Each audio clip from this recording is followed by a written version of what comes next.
नमस्कार दोस्तों। आज के करंट अफेयर में आपका फिर से स्वागत है। तो आज के करंट अफेयर में हमारी जो महत्वपूर्ण न्यूज है वो हम पढ़ेंगे, और जो एग्जाम के पर्पज से है वो सब हम सारी बातें करेंगे, और जिसमें हमारा बेसिक भी इंक्लूड होगा। ठीक है, तो स्टार्ट करते हैं। अब हमारे राष्ट्रीय हीरो सुभाष चंद्र बोस हमारी स्वतंत्रता संग्राम के राष्ट्रीय हीरो हैं। हाल ही में क्या हुआ है, माननीय हमारे प्रधानमंत्री मोदी जी ने इनका एक स्टैचू रिवील किया है। कहाँ पे? कर्तव्य पथ पे। जो पहले क्या हुआ था, हमारा इसको राजपथ बोलते थे। अब क्या बोलते हैं इसको? कर्तव्य पथ बोलते हैं। राज का मतलब है कि आप देश पे क्या कर रहे हो, राज कर रहे हो। ये क्या करता है, एक राजतंत्र को निर्देशित करता है। ये शब्द कौन सा? राजतंत्र। लेकिन अगर हम कर्तव्य पथ की बात करें तो कर्तव्य पथ हमारा किसको डिनोट करता है? कर्तव्य पथ हमारा डिनोट करता है कि हम क्या करें, अपने मदरलैंड की क्या करें, सेवा करें, अपने कर्तव्यों का निर्वहन करें। और हमारे कर्तव्य क्या क्या हैं, जो वहां पे हमारे प्रधानमंत्री मोदी जी के कर्तव्य क्या हैं, हमारी सरकार के कर्तव्य क्या हैं। तो कर्तव्य ये है कि हम जो भी कार्य करें लोक कल्याण को ध्यान में रखकर करें, और जो भी क्या कार्य करें वो सामाजिक न्याय को ध्यान में रखकर करें, और जो भी कार्य करें वो हमारे संवैधानिक मूल्यों की प्रतिपूर्ति के अनुसार हो, और जो भी कार्य हो वो स्वतंत्रता संग्राम में जो जिन नागरिकों ने और जिन स्वतंत्रता संग्रामियों ने बलिदान दिया और वो आदर्श अपने दिल में संजो के रखे, वो उसको उन आदर्शों को पूरा करने के लिए हम क्या करें, अपने कर्तव्यों का निर्वाह करें। तो इसको बोलते हैं कर्तव्य पथ। ठीक है, तो इससे आज से इसका नाम, मतलब बहुत पहले से इसका नाम क्या हो गया है, राजपथ से कर्तव्य पथ हो गया। तो हमारे लिए माननीय सुभाष चंद्र बोस जी बहुत महत्वपूर्ण है। यहाँ से आपके लिए प्रश्न बन सकता है, तो हम यही पढ़ते हैं। सबसे पहली बात है कि 1919 में ये इंडियन सिविल सर्विसेज में सिलेक्ट हुए, और इनने रिजाइन दे दिया कि भारत में स्वतंत्रता आंदोलन में शामिल होने के लिए, भारत को स्वतंत्रता दिलाने के लिए। और उसी दौरान भारत में असहयोग आंदोलन चल रहा था, तो इस आंदोलन में इनने बढ़ चढ़कर क्या लिया, भाग लिया। ठीक है, तो पहली बात आप ये ध्यान रखोगे। दूसरी बात ये है, ये विवेकानंद की टीचिंग से प्रभावित थे। और इनके जो विवेकानंद थे वो कौन थे, मतलब कि इनके आध्यात्मिक गुरु इनको माना जाता है, विवेकानंद बोस जी के। लेकिन जो राजनीतिक गुरु थे वो CR दास थे, मतलब कि चित्तरंजन दास इनके राजनीतिक गुरु थे। ठीक है, और इनने जब ये 1930 में यूरोप गए तो इनने एक अपनी रिसर्च लिखी, मतलब कि एक किताब लिखी, उसका नाम था द इंडियन स्ट्रगल। ठीक है, तो इसको आप लोग ध्यान रखना। और एक चर्चित तो आप सभी लोग जानते ही होंगे कि 1938 में इनने हरिपुरा अधिवेशन में इनने जीत दर्ज की, और इंडियन नेशनल कांग्रेस के क्या हुए, ये अध्यक्ष चुने गए। ठीक है, लेकिन बात वहां बिगड़ी जब 1939 में ये री इलेक्टेड हुए, और उसको त्रिपुरा का अधिवेशन बोलते हैं, त्रिपुरी का अधिवेशन बोलते हैं। लेकिन महात्मा गांधी जी और सुभाष चंद्र बोस आमने सामने थे। महात्मा गांधी जी के कैंडिडेट थे पट्टाभी सीतारमैया, और सामने कौन थे, सुभाष चंद्र बोस जी। तो पट्टाभी सीतारमैया हार गए। ठीक है, तो महात्मा गांधी जी ने कहा कि पट्टाभी सीतारमैया की हार मेरी हार है। तो सुभाष चंद्र बोस ने स्वयं क्या दिया, अपना रिजाइन दे दिया, और ऑल इंडिया फॉरवर्ड ब्लॉक की स्थापना 1939 में की। ठीक है, तो इसको आप ध्यान रखना, पहली बात ये होगी। दूसरा, इनका भारतीय राजनीति में, भारतीय स्वतंत्रता आंदोलन में इनका क्या कंट्रीब्यूशन है। तो 1942 में रास बिहारी बोस ने Indian national army, Azad Hind, जिसको हम आजाद हिंद फौज के नाम से जानते हैं, उसकी स्थापना की। लेकिन 1943 में इनने एक न्यू ब्रांच इस्टेब्लिश की, 1943 में इंडियन नेशनल आर्मी की। तो इनने ब्रिटिश को बाहर निकालने के लिए क्या रास्ता चुना कि सैनिक गतिविधियों के द्वारा हम ब्रिटिश को बाहर निकालेंगे, और इसके लिए वो दृढ़ संकल्प थे। ठीक है, ये ब्रिटिश लिविंग इंडिया। इनका इकोनॉमी के क्षेत्र में महत्वपूर्ण योगदान ये है कि ये चाहते थे हम प्लान्ड इकोनॉमी को क्या दें, बढ़ावा दें। एक एक इकोनॉमी प्लानिंग समिति स्टेब्लिश हुई 1938 में, और जिसमें जवाहरलाल नेहरू और सुभाष चंद्र बोस मुख्य रूप से थे, और इसके अलावा बहुत सारे लोग भी थे उसमें। तो उनका मेन उद्देश्य था कि हम प्लान्ड इकोनॉमी को क्या दें, बढ़ावा दें, जैसे पंचवर्षीय योजना के अनुसार हम क्या करें, कार्य करें। तो ये इस समिति का क्या था, एजेंडा था। ठीक है, तो पहली बात हो गई। अब महिलाओं के सशक्तिकरण की दिशा में इनने महत्वपूर्ण काम किया। आजाद हिंद फौज में इनने एक महिला रेजिमेंट स्टेब्लिश की, जिसका नाम था कैप्टन लक्ष्मीबाई, और इसको रानी झांसी रेजिमेंट भी बोलते थे। ठीक है, तो महिलाओं को अभी इनके द्वारा क्या किया गया, संरक्षण किया गया। ये मिसाल है कि एक स्ट्रॉन्ग लीडरशिप के रूप में जाने जाते हैं, भारतीय एकता के रूप में इनकी मिसाल है, और भारतीय जनता के क्या है, ये हीरो है। इनने एक नारा दिया था famous, give me A blood I shell give you freedom, मतलब तुम मुझे खून दो मैं तुम्हें आजादी दूंगा। ठीक है, एक नारा इनने और दिया था कि दिल्ली चलो। ठीक है, और माननीय प्रधानमंत्री मोदी जी ने पराक्रम दिवस 23 जनवरी को इनका मनाने का फैसला किया, और इनकी यादों में सुभाष चंद्र बोस आपदा प्रबंधन पुरस्कार भी दिया जाता है, जिसको व्यक्तिगत रूप से भी प्रदान करते हैं, और किसी संगठन को भी प्रदान करते हैं जिसने आपदा प्रबंधन की दिशा में महत्वपूर्ण क्या किया हो, काम किया हो। तो उसकी दिशा में भी महत्वपूर्ण क्या करते हैं, इस अवार्ड को उस व्यक्ति या संस्था को उपलब्ध कराया जाता है। ठीक है, तो ये सारी बातें हो गई। अब हम आगे चलते हैं। हमारे लिए महत्वपूर्ण ये है, हमारी स्वतंत्रता आंदोलन का महत्वपूर्ण लक्ष्य ये है कि कैसे भी करके स्वतंत्रता हमको प्राप्त करना थी। तो वहीं पे दो विचारधाराएं सामने आई थी, एक थी हमारे राष्ट्रपिता महात्मा गांधी जी की, और एक थी माननीय हमारे सुभाष चंद्र बोस जी की।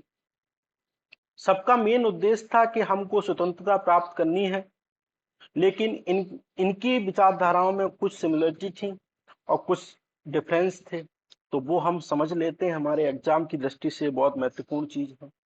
अच्छा, पहले हम समझेंगे कि सिमिलरिटीज क्या थी। दोनों का ये मानना था कि सोशलिज्म, मतलब कि समाजवादी तरीके से हम भारत की स्वतंत्रता को बढ़ावा देना चाहते हैं।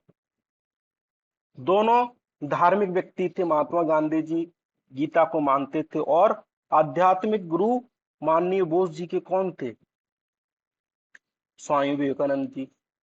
तो दोनों क्या थे, धार्मिक थे, और दोनों मर की संप्रदायवाद को बढ़ावा देने में विश्वास नहीं रखते थे। तो दूसरी समानता ये थी। और दोनों के द्वारा जो छुआछूत संबंधी जो भी भारत में असमानता थी, भारत में ऊंच नीच की जो भावना थी उस टाइम पे, और महिलाओं के प्रति द्वेष की भावना थी, इनके साथ भेदभाव होता था, तो इसको दूर करने के दोनों के द्वारा क्या किए गए, प्रयास किए गए। तो ये तो समानताएं थी। अब कुछ मतभेद भी थे। मतभेद ये थे कि आपको पता है कि महात्मा गांधी जी अहिंसा पे बात करते थे, महात्मा गांधी जी सत्याग्रह पे बात करते थे कि हमको अगर आजादी चाहिए तो हमको ये दोनों सिद्धांत अपना के, सत्य अहिंसा का मार्ग अपना के, हमें अपने स्वतंत्रता आंदोलन को आगे बढ़ाना चाहिए। ठीक है, और 1921 से 20 तक, मतलब जब हमारा असहयोग आंदोलन चल रहा था, तब सुभाष चंद्र बोस भी इस विचारधारा से सहमत थे, और उनने इस आंदोलन में क्या किया, बढ़ चढ़कर भाग लिया। लेकिन जब चोरा चोरी की घटना हुई तो इस आंदोलन को महात्मा गांधी जी द्वारा वापस लिया गया। तो बोस हमारे बोस महात्मा गांधी जी से असहमत हो गए, और उनने कहा कि सत्य अहिंसा के द्वारा हम स्वतंत्रता प्राप्त नहीं कर सकते। अगर हमें स्वतंत्रता प्राप्त करनी है तो हमारे जो अंग्रेज हैं, हमारे नहीं, अंग्रेज हैं, उनको हमें इंडिया से बाहर करना होगा और उसके लिए हमें संघर्ष करना होगा, उनसे लड़ना होगा। ठीक है। तो बोस जी का ये मानना था। तो पहला मतभेद तो ये था। दूसरा मतभेद ये था, माननीय हम गांधी जी बोलते थे कि अगर आपको अच्छे फल चाहिए तो बीज भी क्या होना चाहिए, सही होना चाहिए। मतलब अगर आप बीज सही बोओगे तो आपको जो फल मिलेंगे वो भी क्या मिलेंगे, अच्छे ही मिलेंगे। कहने का मतलब है कि अगर आप लोकतांत्रिक सिद्धांतों, सत्य, अहिंसा, समन्वय के आधार पर अगर आप स्वतंत्रता की प्राप्ति करोगे तो हमारे देश को जो आजादी मिलेगी उनमें ये आदर्श स्थापित होंगे और हमारा ये देश लोकतांत्रिक प्रक्रियाओं के द्वारा क्या होगा, शासित होगा। बात समझ में आ रही है, संचालन होगा। मतलब कि इनने कहा कि साधन और साध्य के सिद्धांत पे विश्वास करते थे। बोलते थे अगर आपका साधन सही है तो आपके द्वारा जो लक्ष्य मिलेंगे वो भी क्या होंगे, सही होंगे। बात समझ में आ रही है। तो ये इनका था। लेकिन बोस जी ये बोला करते थे, इस पे विश्वास नहीं करते थे। बोस जी कहते थे हमको साध्य चाहिए, साधन हम कोई भी अपना लें, साधन कोई भी हो, हमें सिर्फ मैटर है भारत की स्वतंत्रता से। हम स्वतंत्रता प्राप्त करने के लिए कुछ भी कर सकते हैं, चाहे वो नाजीवादी से हम समर्थन लें, चाहे हम फांसीवादी से समर्थन लें, चाहे हम जापान से समर्थन लें, चाहे हम सेना का विद्रोह, सेना के द्वारा उनसे लड़कर क्या दें, सैनिक सहायता के द्वारा उनसे ब्रिटिश को इंडिया से बाहर निकालें, ब्रिटिश को इंडिया से बाहर निकालें और भारत की स्वतंत्रता का झंडा क्या करें, बुलंद करें। तो ये उनके लिए भी क्या था, सही था। ठीक है। तो ये दो बातें हो गई। तो पहला हमने पढ़ा कि सत्य अहिंसा पे मतभेद, दूसरा पढ़ा साधन साध्य की पवित्रता पे मतभेद, और तीसरा मतभेद ये था कि गवर्नमेंट का जो फॉर्म है वो कैसे हो। पहला, शुरुआत में माननीय जो हमारे बॉस जी हैं वो मानते थे कि डेमोक्रेसी के द्वारा हम पॉलिटिकल सिस्टम को इंडिया, मतलब कि इंडिया में अगर पॉलिटिक्स सिस्टम लाना है तो उसमें महत्वपूर्ण क्या होना चाहिए, डेमोक्रेसी होना चाहिए। इस बात को भी, लेकिन बाद में क्या हुआ, उनके द्वारा ये कहा गया कि अगर भारत को स्वतंत्रता मिलती है और अगर हम शुरुआत में ही लोकतंत्र लाते हैं तो वो डेमोक्रेसी सिस्टम भारत में पर्याप्त नहीं होगा, भारत में अनुशासन नहीं होगा, भारत का राष्ट्र निर्माण नहीं हो पाएगा और हम गरीबी और सामाजिक असमानताएं हैं उसको दूर हम नहीं कर पाएंगे। तो उनके द्वारा ये कहा गया कि शुरुआत में हम क्या लाएं कि डिसिप्लिन, शासन लाएं, डिसिप्लिन पॉलिटिक्स सिस्टम लाएं। मतलब कहीं ना कहीं उनका रुझान था कि हम क्या करें, लोगों को डिसिप्लिन रखें। ठीक है। तो पहला ये था। लेकिन गांधी जी ये बोलते थे कि हमको राम राज्य लाना है। क्या लाना है, राम राज्य। हम जिसका राम राज्य का मतलब है कि लोग अपने निर्णय क्या लें, स्वयं लें, लोगों के ऊपर किसी का दबाव ना हो। क्या ना हो, लोगों के ऊपर किसी का दबाव ना हो, लोग किसी के डर के अनुसार ना जिए। और यही काम डर क्या करता है, राज्य करता है। मतलब अगर आप राज्य का निर्माण करोगे तो क्या होगा, लोग क्या होंगे, डरेंगे और डर के अनुसार फैसले लेंगे। अगर ऐसा होगा तो लोगों का जो व्यक्तित्व निर्माण है वो नहीं हो पाएगा और जिससे हमारा देश निर्माण नहीं हो पाएगा और लोकतांत्रिक सिद्धांत क्या होंगे, दूषित हो जाएंगे। ठीक है। मतलब कहने का मतलब है, लोग, गांधी जी क्या कहते थे, केंद्रीकरण की प्रक्रिया से राज्य का निर्माण नहीं होना चाहिए, राज्य के निर्माण में क्या होना चाहिए, विकेंद्रीकरण होना चाहिए। मतलब कि हर व्यक्ति अपने क्या हो, अपने निर्णय लेने में स्वतंत्र हो। इसको बोलते हैं राम राज्य। ठीक है। बात आ गई समझ में। मतलब कि सरकार के निर्माण में गांधी जी भी पक्षधर नहीं थे। अब दूसरी बात आती है कि सैनिक विद्रोह क्या, गांधी जी तो बिल्कुल ही इसके खिलाफ थे, नॉन वायलेंस के। लेकिन सुभाष चंद्र बोस जो मिलिट्री डिसिप्लिन है उसके प्रति अट्रैक्ट हुए और गांधी जी ने इनका विरोध किया। यही कारण था कि 1939 में जो जो हमारा त्रिपुरी अधिवेशन हुआ उसमें उनने त्याग पत्र दे दिया। मैंने वैचारिक मतभेद थे। इकोनॉमी की बात करते हैं तो गांधी जी बोलते थे कि हमको डिसेंट्रलाइज इकोनॉमी की बात करना चाहिए, लघु कुटीर उद्योगों को निर्माण करना चाहिए, हर गांव अपने आप में क्या हो, आत्मनिर्भर हो। लेकिन बोस जी ये बोलते थे कि हमको बड़े स्तर पर क्या करना चाहिए, औद्योगिकरण की बात करना चाहिए। गांधी जी इंग्लिश सिस्टम के विरोध में थे, जबकि जो हमारे सुभाष चंद्र बोस हैं वो भी इंग्लिश सिस्टम के थोड़े थोड़े क्या थे, पक्षधर थे कि इसको भी हमें क्या करना चाहिए, अपनाना चाहिए। और गांधी जी द्वारा क्या वर्धा योजना लाई गई जो शिक्षा से संबंधित थी, जिसमें इनने कहा कि 7 से 14 वर्ष के छात्रों को निशुल्क शिक्षा दी जाए और मातृभाषा में शिक्षा दी जाए और कैसी रोजगार परक शिक्षा दी जाए। तो एजुकेशन के संबंध में बात हो गई। ठीक है, आप लोगों को समझ में आ रहा है? हाँ, ठीक। तो ये सारी बातें हमने पढ़ ली, उनके मतभेद पढ़ लिए और उनकी समानताएं पढ़ ली। अच्छे से आप लोग नोट्स बनाइएगा, ठीक है। और यहाँ से प्रीलिम्स में भी क्वेश्चन आते हैं और मेंस में भी आपको आ सकते हैं। तो हमने इसका पूरा बेसिक क्या किया, कवर किया, और कहीं से आपको अतिरिक्त पढ़ने की आवश्यकता नहीं है, ठीक है। आगे चलते हैं। अब हाल ही में चर्चा में आया था कि शहरों में बाढ़, जैसे आप देख पा रहे होगे बेंगलोर में बाढ़ आ गई। तो बेंगलोर की जो कंपनियां हैं वो कह रही हैं कि बेंगलोर सिटी अब रहने योग्य नहीं रही है। और ये बाढ़ बेंगलोर में नहीं है, हमारे कुछ समय पहले कोची में भी, मुंबई में, हैदराबाद में, चेन्नई में और मध्य प्रदेश के कुछ शहरों में भी आई। तो बाढ़ के कुछ ना कुछ कारण होते हैं, कुछ नेचुरल कारण होते हैं, कुछ मानव जनित कारण होते हैं। नेचुरल जो कारण होते हैं वो ये है कि हायर रेनफॉल हो गया, बादल एकदम से कहीं गिर पड़े, ठीक है। और जो बरसात की जो प्रेडिक्टिबिलिटी है वो क्या हो गई, हमको पता नहीं थी, अचानक क्या हो गई, बारिश हो गई। और जो चूंकि दक्षिणी राज्य कोस्टल एरिया में पड़ते हैं तो वहां पे साइक्लोन की आवृत्ति बढ़ गई है। स्टेट ऑफ कोलकाता में क्या हो गया, ईस्टर्न इंडिया में क्या हो गया, जो अम्फान जो साइक्लोन आया था उसके द्वारा बाढ़ की प्रवृत्ति देखी गई और जिसमें 98 पीपुल क्या हुए, मारे गए।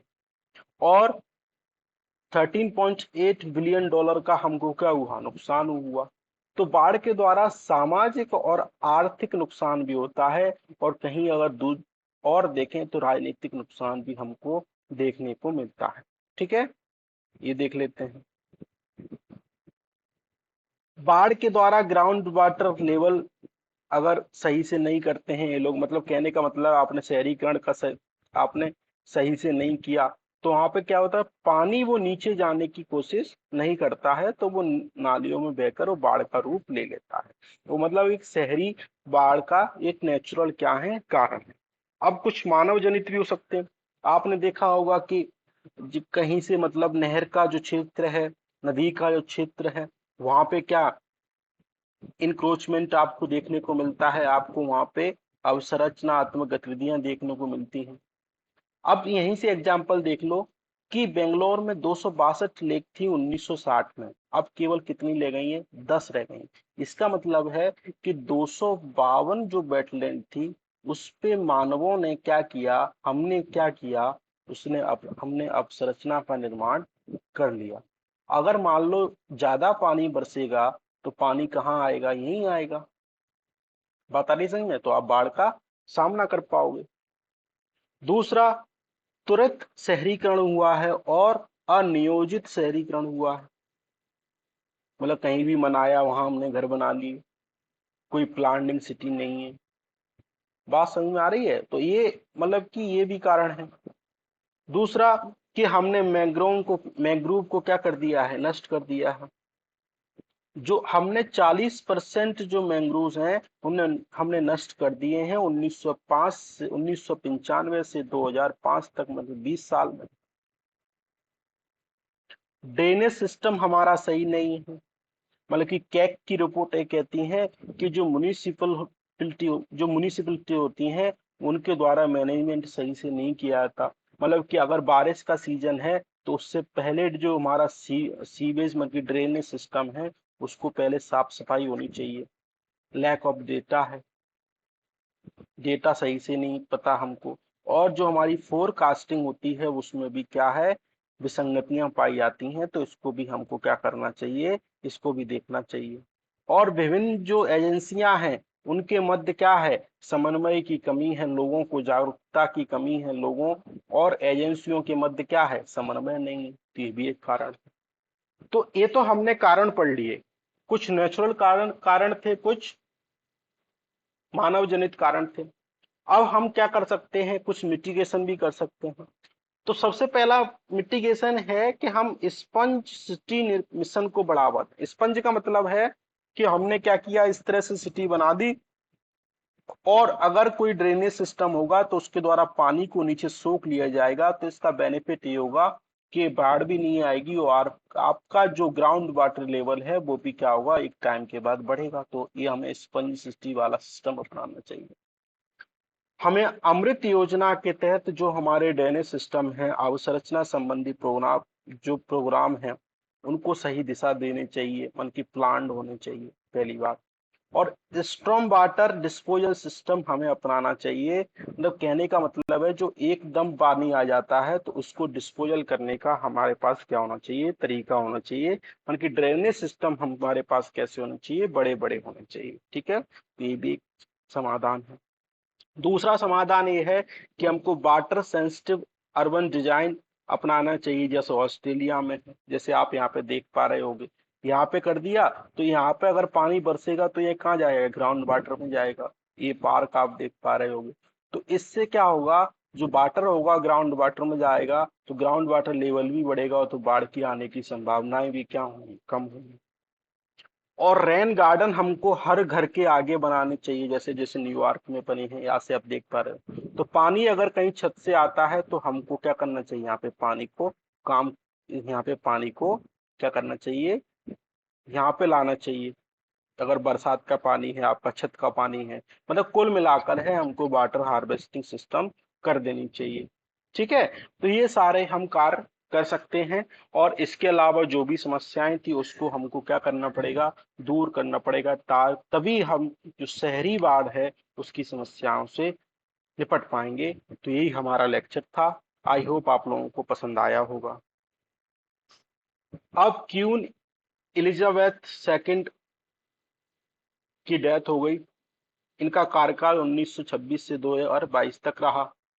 इनने लगभग 70 साल तक इनने काम किया, मतलब कि इस पद पर रही। ठीक है, और कॉमनवेल्थ की ये मतलब कि ये प्रमुख हैं। क्वीन एंड इंडिया में, मतलब कि भारत में इनकी यात्रा 1961 में रही, 1983 में रही, 1997 भी रही। और 1997 में जब भारत आई तब इनके द्वारा जलियांवाला बाग के संदर्भ में बात कही और कहा गया कि हमारे लिए ये बड़ा मुश्किल वाला क्षण है, इसको भुलाया नहीं जा सकता। ठीक है, तो आप कमेंट करके बताना कि जलियांवाला बाग कब बनाया गया और कौन कौन से वो नेता थे जो इनमें शामिल थे। ठीक है, तो आपके लिए प्रश्न हो गया, आप इसको देख सकते हैं। ऑपरेशन लंदन ब्रिज, ये संबंधित है कि इनकी परंपरा को आगे आगे बढ़ाया जाए। किसको, तो प्रिंस चार्ल्स जो थर्ड हैं उनको लाया गया है, आज की न्यूज है। तो वो अब नए बन गए हैं, थ्रोन बन गए हैं। तो ध्यान रखना, इसके ऊपर कोहिनूर लगा है जो हमारे यहाँ से ले गए थे। ठीक है, अच्छा कमेंट करके बताना कोहिनूर जो हीरा है वो किसको सर्वप्रथम भारत में मिला। ठीक है, बस इतनी सी न्यूज है, इसमें ज्यादा पढ़ने की आवश्यकता नहीं है। आपको इसमें 20 मिनट बिताओ तो आपका टाइम बर्बादी है। आपको ये देखना है कि हमको क्या पढ़ना है और वो हमारे लिए कितना इम्पोर्टेंट है, हमारे एग्जाम के लिए कितना इम्पोर्टेंट है, तो वो हमको क्या करना है, देखना है। ठीक है, आगे चलते हैं। और हाल ही में एक क्या हुआ, जो हमारा ह्यूमन डेवलपमेंट इंडेक्स है वो प्रकाशन हुआ, जिसमें इसको जो प्रकाशन करता है वो यूएनडीपी करता है। और भारत की रैंक 191 में से 132 आई है, जो लगातार 2 सालों से उसमें क्या है, गिरावट है। तो हमारे लिए क्या है, खराब बात है।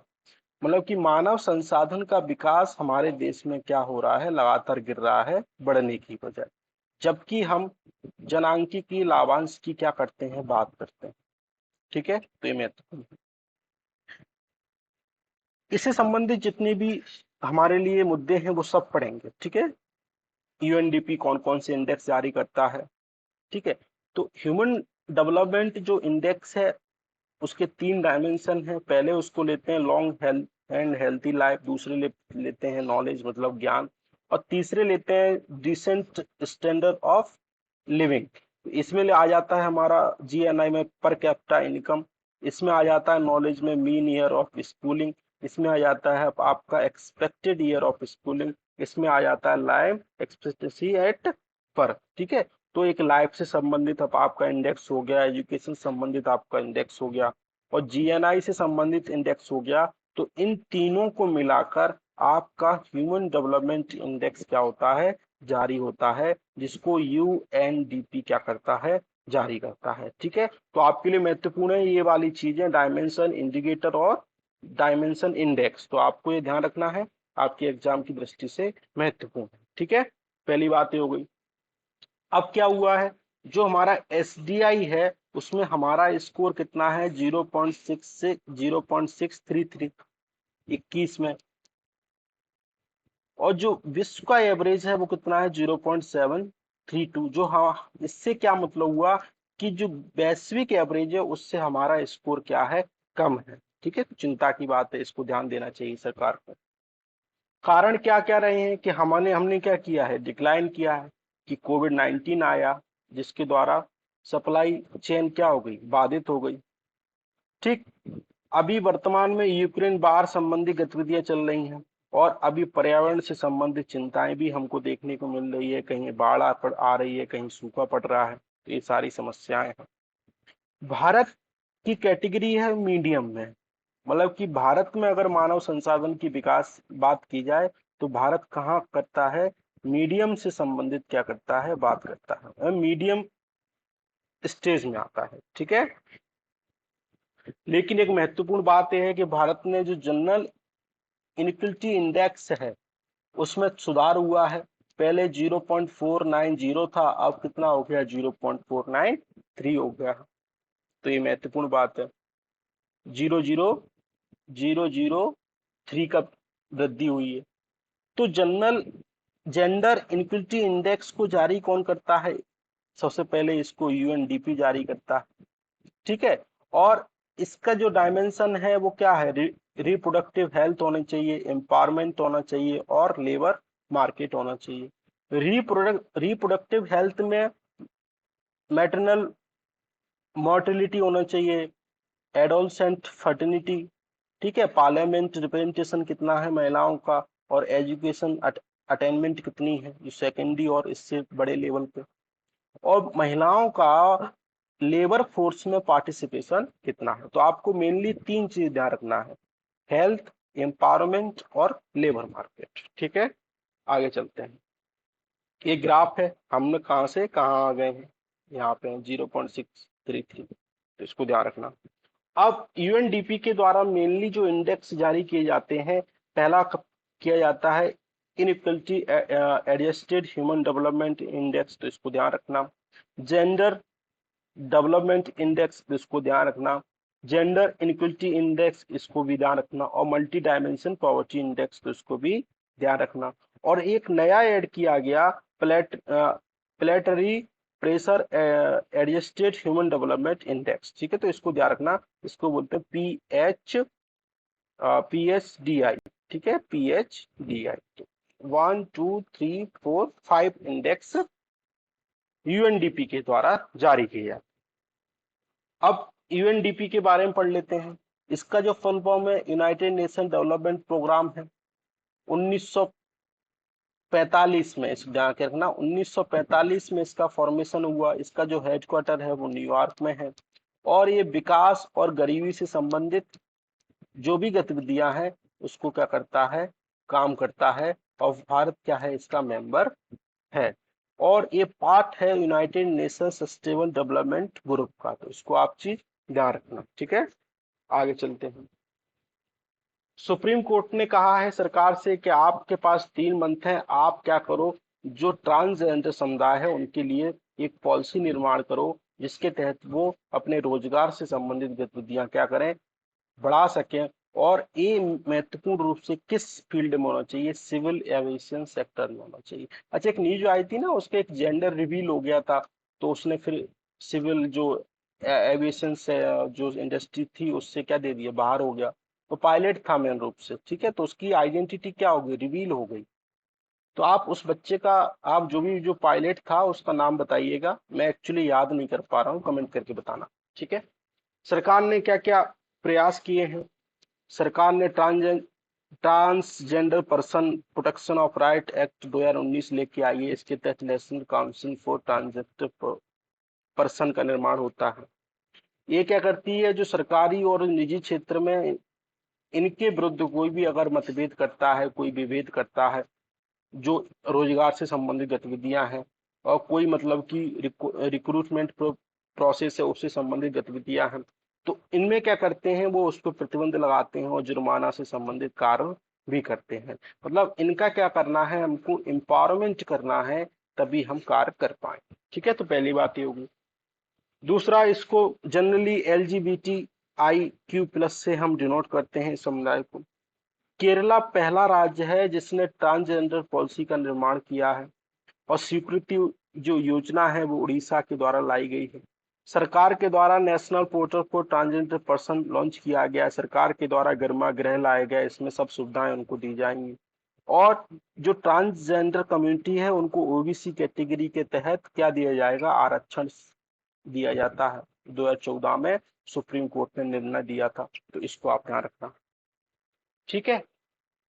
अब माननीय प्रधानमंत्री मोदी जी ने हमारा प्रधानमंत्री टीवी मुक्त भारत अभियान, जिसको निक्षय 2.0 कहा गया, वो लॉन्च किया है।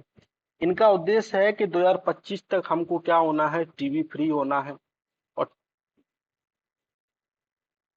इस अभियान के तहत ये किया जाएगा कि जो व्यक्तिगत कोई है, एनजीओ है और कोई कॉरपोरेट है, तो वो किसी टीबी पेशेंट को अडॉप्ट करें और उनको 1 से 3 ईयर तक उनको क्या करें, सपोर्ट दें, ठीक है। तो ये महत्वपूर्ण है।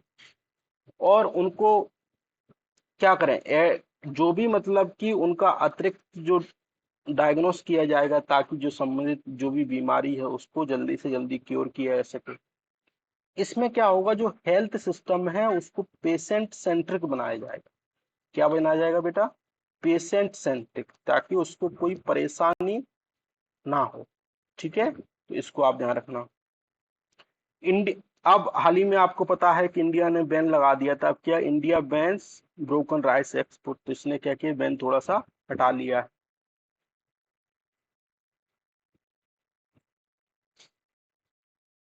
राइस के बारे में जान लेते हैं कि राइस में जो भारत है वो सबसे बड़ा एक्सपोर्टर है, ठीक है, चाइना के बाद।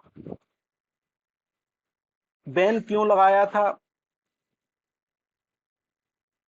बैन इसलिए लगाया था कि 6% रिडक्शन हुआ था, कहाँ पे, खरीफ सीजन में। और इससे क्या हुआ था, जो हमारी जो राइस में है जिसकी कीमतें बढ़ रही थी, तो सरकार ने घरेलू समस्याओं को दूर करने के लिए क्या लगाया था, बैन लगाया था। सरकार ने एक्सपोर्ट करता है, जो हमारा भारत देश है वो कितना एक्सपोर्ट करता है, 20 से 22 मिलियन टन राइस एनुअली क्या करता है, एक्सपोर्ट करता है। और अगर बासमती राइस को मिला लें तो 4 मिलियन टन अतिरिक्त हो गया, ठीक है। तो इसको ध्यान रखना। सरकार ने कब बैन लगाया था, मई में इसका बैन लगाया था। अब हमारे लिए महत्वपूर्ण है कि राइस के बारे में जान लें। तो आप ये देख पा रहे होंगे, जो राइस का जो प्रोडक्शन होता है वो ज्यादातर किस रीजन में होता है, पूर्वी एरिया में। ये यहाँ पे देखो, ये आपको दिखाई दे रहा है, ये रीजन, ये वाला। बेसिक फीचर ये है कि राइस के लिए जो टेम्परेचर होना चाहिए 22 से 32 डिग्री सेल्सियस होना चाहिए, और जो वर्षा की आवश्यकता है वो 150 से 300 सेंटीमीटर वर्षा होनी चाहिए। और जो मिट्टी का प्रकार है वो डीप क्ले होना चाहिए और लॉमी होनी चाहिए। सबसे ज्यादा जो राइस का प्रोडक्शन वेस्ट बंगाल में होता है, उसके बाद पंजाब में, फिर उत्तर प्रदेश में, फिर आंध्र प्रदेश में, फिर बिहार में। तो आप 3 याद रखना, वेस्ट बंगाल, पंजाब और आंध्र प्रदेश, सॉरी उत्तर प्रदेश। और जो ओस अमन बोरो, ये राइस की वैरायटी है, इनको मुख्य रूप से वेस्ट बंगाल, असम और उड़ीसा में उगाया जाता है, ठीक है। तो आप इसको क्या रखोगे, ध्यान रखोगे। ठीक, आगे चलते हैं। अब विश्व में देख लेते हैं कौन कौन सी कंट्री है। तो पहले नंबर पे जो प्रोडक्शन है वो चाइना के द्वारा किया जाता है, दूसरे नंबर पे जो प्रोडक्शन है वो इंडिया के द्वारा, और तीसरे नंबर पे इंडोनेशिया, और चौथे नंबर पे बांग्लादेश। तो आप चार कंट्री याद रखोगे, पहले नंबर पे चाइना, इंडिया और इंडोनेशिया, बांग्लादेश। लेकिन आपके मन में ये प्रश्न आया होगा कि अगर चाइना करता है तो चाइना का सबसे ज्यादा एक्सपोर्ट एक्सपोर्ट क्यों नहीं है, भारत का क्यों है? चाइना का इसलिए नहीं है कि चाइना में जो ज्यादातर जो चीजें बनती हैं वो राइस से ही बनती हैं, माने कि राइस का जो कंजप्शन है वो चाइना में क्या है, ज्यादा है। इसलिए चाइना इतना एक्सपोर्ट नहीं कर पाता, लेकिन इंडिया में इतना कंजप्शन नहीं है। और हम इससे पहले बहुत बासमती राइस को एक्सपोर्ट नहीं करते थे, लेकिन अब हम क्या करते हैं, बासमती राइस को भी एक्सपोर्ट करते हैं, जैसे आप यहाँ पे देख पा रहे होंगे।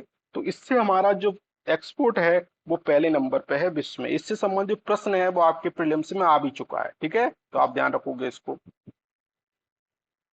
अब red year red eared slider turtle चर्चा में था।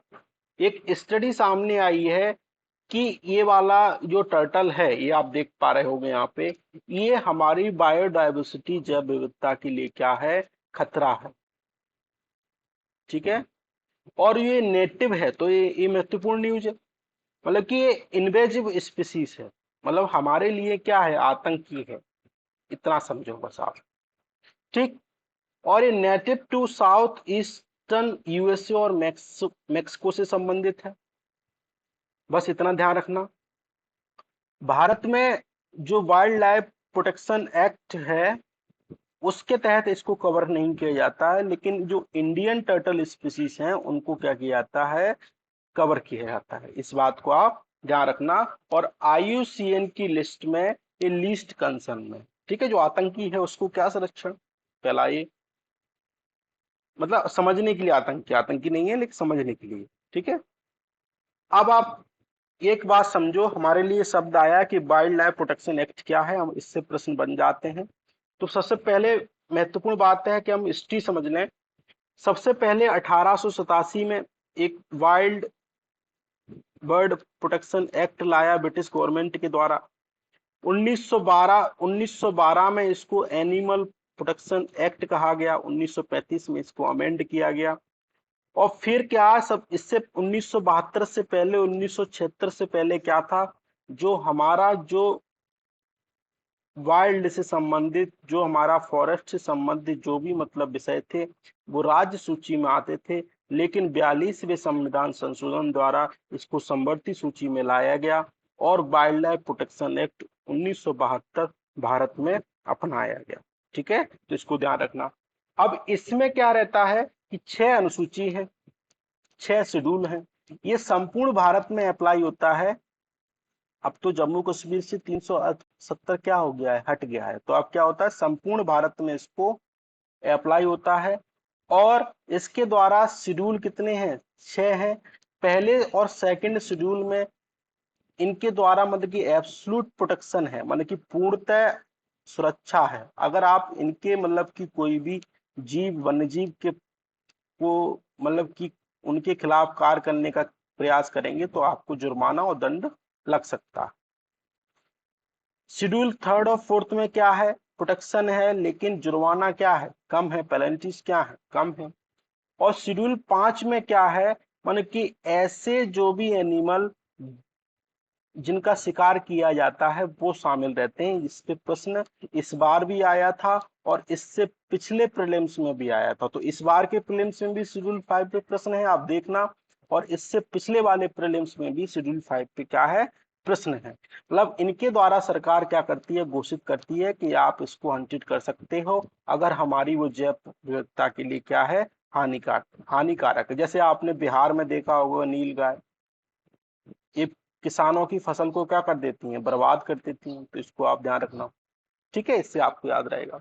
और शेड्यूल 6 में क्या है कि जो भी मतलब प्लांट हैं उनको संरक्षण है, आप उनको उनका कल्टीवेशन नहीं कर सकते हो और उनकी प्लांटिंग नहीं कर सकते, ठीक है, तो आप इसको ध्यान रखना, हमारे लिए महत्वपूर्ण था एक्ट।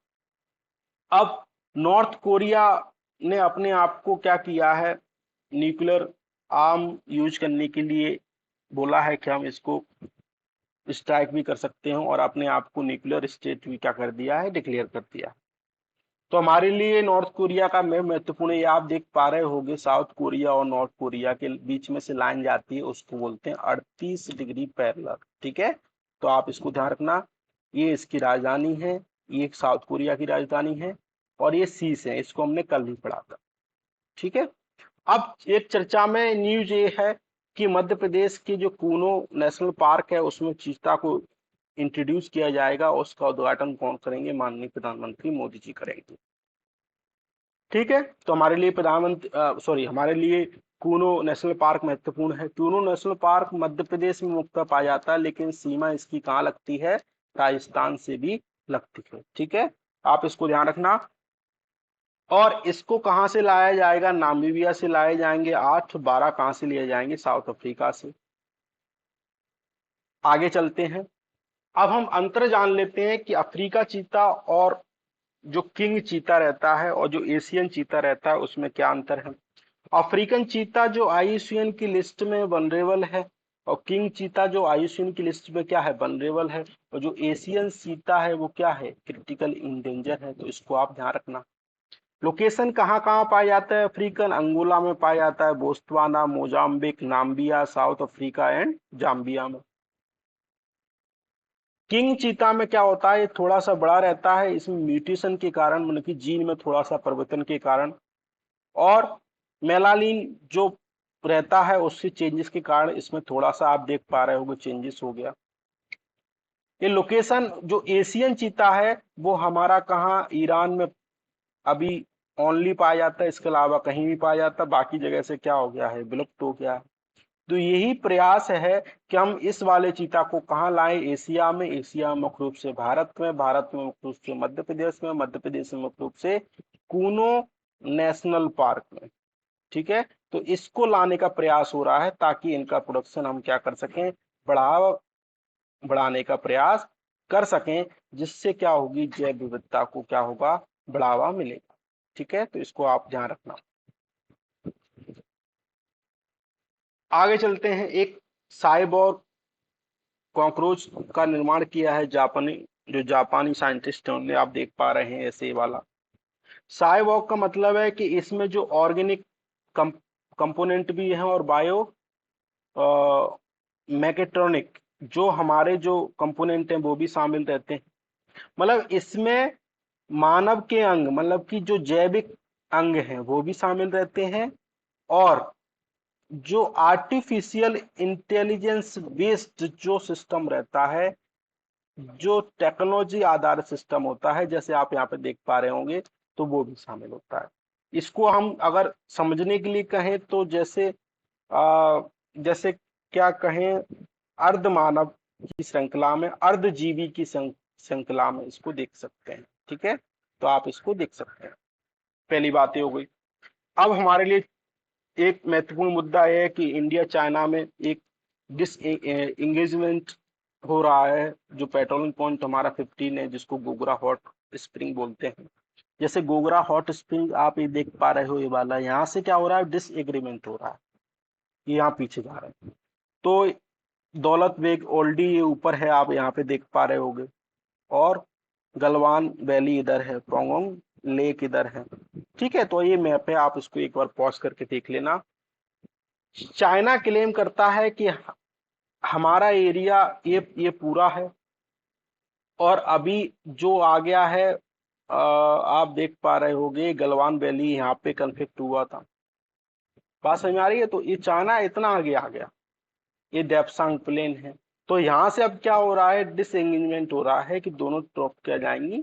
पीछे जाएंगी। ठीक है, आप इसको एक बार पॉज करके इसको देख लेना, हमारे लिए महत्वपूर्ण है, एग्जाम में यहाँ से प्रश्न बन सकता है। अब हम डिस्प्यूट पूरा समझ लेते हैं क्या है।